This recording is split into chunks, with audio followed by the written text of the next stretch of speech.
প্রথমে কড়াইতে সয়াবিন তেল গরম করে এর মধ্যে পেঁয়াজ কুচিগুলো দিয়ে ভালো করে ভেজে নিব।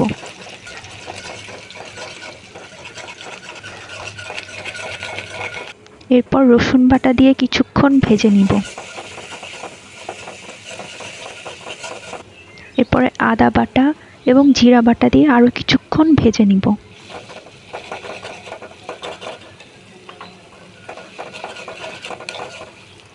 বাটা মশলাগুলোর গন্ধ চলে গেলে একটু পানি দিয়ে কষিয়ে নিব।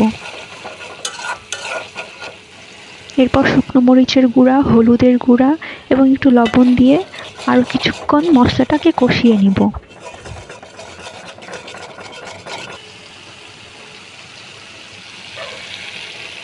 যখন তেল ছেড়ে আসবে এরপর এর মধ্যে কেটে রাখা টমেটোগুলো দিয়ে আরও ভালো করে কিছুক্ষণ কষিয়ে নিব।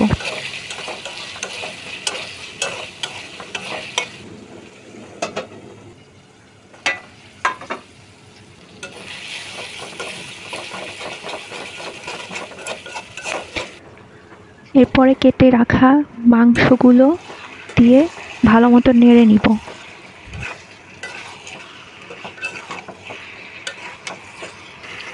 থেতো করে রাখা গরম মশলাগুলো দিয়ে নিব।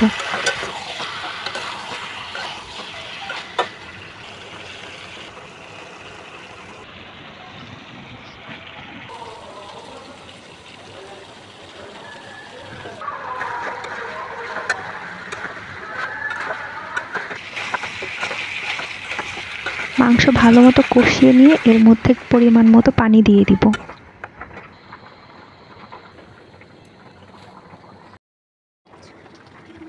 নামানোর আগে অল্প একটু ভাজা জিরা গুঁড়ো ছড়িয়ে দিয়ে একটু নেড়ে চেড়ে নিলেই তৈরি হয়ে যাবে মজাদার চিকেন কষা।